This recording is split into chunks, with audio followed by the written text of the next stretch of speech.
आपको पता है कि बिहार सरकार की शिक्षा विभाग की तरफ से जो है बिहार में शिक्षकों के स्थानांतरण को लेकर के टीचर ट्रांसफर 2 पोर्टल को लाइव कर दिया गया है। इस शिक्षा कोर्स के माध्यम से अब शिक्षकों के स्थानांतरण की प्रक्रिया शुरू हो गई है।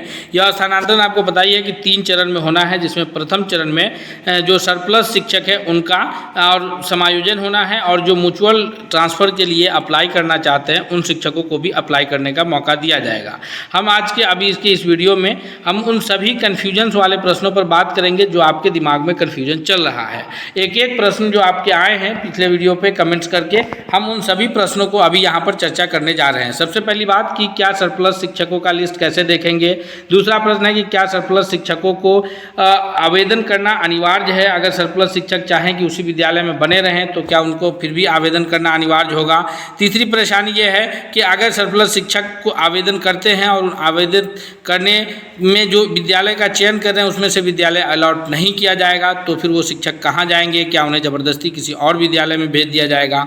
उसके बाद जो है 1 वर्ष अभी पहले, चूँकि पिछले साल जो म्यूचुअल ट्रांसफ़र था वो अगस्त तक प्रक्रिया चला था, लास्ट अगस्त तक, तो जिन शिक्षकों का अभी 1 वर्ष स्थानांतरण के पश्चात नहीं पूरा हुआ है उन शिक्षकों को आवेदन का मौका क्यों नहीं दिया जा रहा है। इसके बाद एक प्रश्न है कि सरप्लस शिक्षक का जब समायोजन हो जाएगा और जो बचे हुए विद्यालय हैं उसमें शिक्षक पहुंच जाएंगे तो फिर जब सामान्य स्थानांतरण की प्रक्रिया होगी उसमें शिक्षक स्थानांतरण के लिए आवेदन करेंगे तो वहां विद्यालय में शिक्षकों को जो छात्र शिक्षक अनुपात है वहां पर उसके हिसाब से सीट फुल हो जाएगा तो शिक्षकों को सीट मिलेगा ही नहीं। तो फिर वैसे शिक्षकों की स्थिति में क्या होगा, इन सभी प्रश्नों पर हम बारी बारी चर्चा करेंगे। सबसे पहले हम चर्चा करते हैं कि कौन शिक्षक सरप्लस है। ये जानने के लिए आप अपना टीचर आईडी इस शिक्षा कोर्स में लॉगिन करेंगे। लॉगिन करने के पश्चात आपको जो यहाँ पर टीचर ट्रांसफ़र 2 का जो इंटरफेस दिख रहा है इस पर आप क्लिक करेंगे, और इस पर क्लिक करने के बाद ये टीचर ट्रांसफ़र 2 पे आपको 2 इंटरफेस खुल के आएगा, जिसमें एक ऊपर में जो है टीचर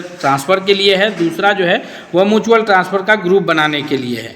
अगर आप म्यूचुअल ट्रांसफ़र के लिए अप्लाई करते हैं तो म्यूचुअल ट्रांसफ़र की ओर आगे बढ़ेंगे, और अगर आपको म्यूचुअल ट्रांसफ़र नहीं कराना है तो फिर आप टीचर ट्रांसफ़र 2 में जाएंगे। में जाने के बाद जो ऊपर में टीचर ट्रांसफ़र का ऑप्शन है उस पर आप क्लिक करेंगे।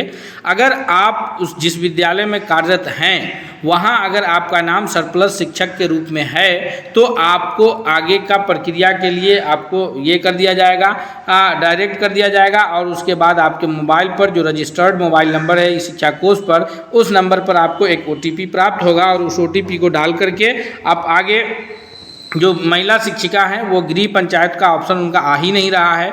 जो पुरुष शिक्षक हैं उनके भी जो ये गृह प्रखंड है उसका ऑप्शन नहीं आ रहा है। बाकी बचे हुए ऑप्शंस के हिसाब से वो विद्यालय का चयन कर सकते हैं। सिर्फ उन्हीं विद्यालयों की सूची में नाम आ रहा है जिन विद्यालय में शिक्षकों की कमी है। कोई बाकी किसी विद्यालय का सूची नहीं दिखाया जा रहा है। जिस ब्लॉक को भी आप सिलेक्ट करते हैं जिला सिलेक्ट करने के बाद, और उस जिला के उस ब्लॉक में जिस जिस विद्यालय में छात्र शिक्षक अनुपात से कम यानी मानक मंडल से कम शिक्षक हैं उन्हीं विद्यालयों का लिस्ट में नाम आ रहा है। इस तरह से यह क्लियर हो गया कि सरप्लस शिक्षक जो हैं उनका समायोजन उसी विद्यालय में करने की तैयारी की जा रही है जिस विद्यालय में शिक्षकों की संख्या कम है। तो ये एक कन्फ्यूजन दूर हो गया कि कौन शिक्षक सरप्लस है, क्योंकि जिन शिक्षकों का OTP आ रहा है वो आगे की प्रक्रिया का ऑप्शन खुल रहा है वो शिक्षक अपने विद्यालय के सरप्लस शिक्षक के रूप में जाने जाएंगे।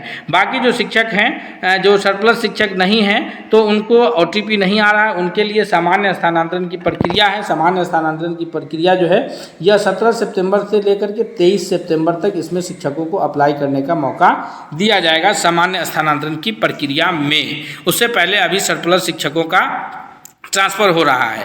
आपको बता दें कि सरप्लस शिक्षक के रूप में जो SOP जारी किया गया था उसके अकॉर्डिंगली वैसे शिक्षक को सरप्लस शिक्षक माना जा रहा है जो उस विद्यालय में 5 वर्ष या उससे अधिक अवधि से कार्यरत हैं। यानी जो नियोजित शिक्षक 5 साल 7 साल 8 साल से जिस विद्यालय में कार्य कर रहे थे और उसके बाद उन्होंने विशिष्ट शिक्षक के रूप में योगदान किया है, यानी सक्षमता परीक्षा 1, 2, 3, 4 दे करके उन्होंने विशिष्ट शिक्षक के रूप में विद्यालय में योगदान कर चुके हैं।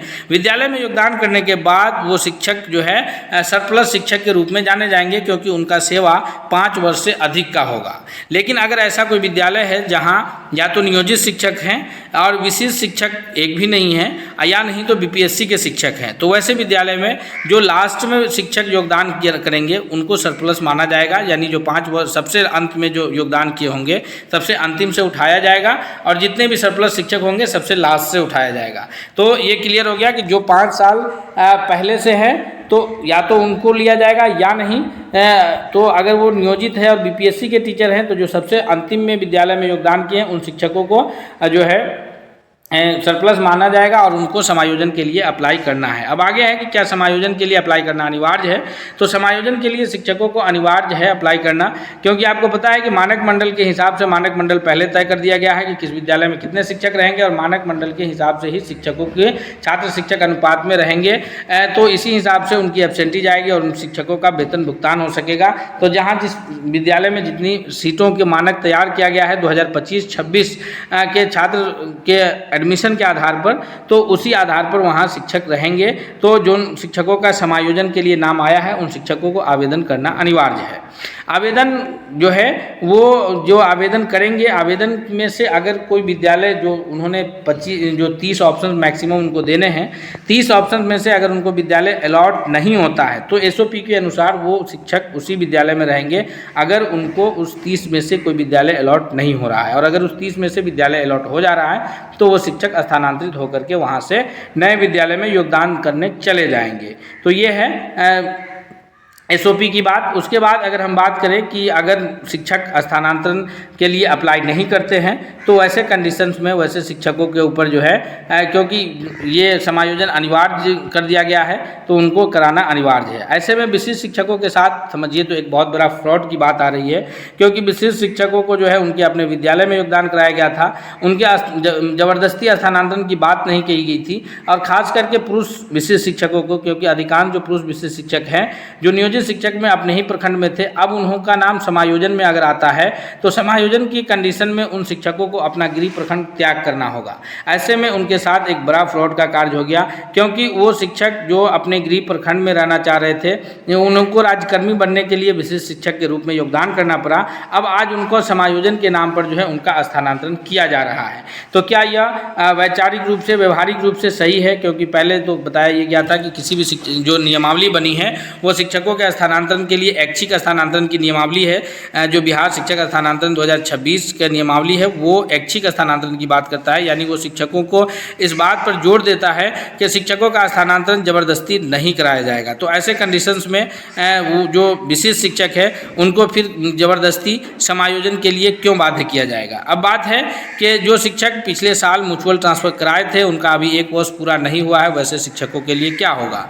तो जो शिक्षक पिछले साल ट्रांसफ़र कराए थे अगर उनका अभी 1 वर्ष पूरा नहीं हुआ है तो उनको अभी इंतज़ार करने की आवश्यकता है। सामान्य स्थानांतरण सितंबर 17 से 23 सितंबर के बीच सामान्य स्थानांतरण की प्रक्रिया शुरू होगी।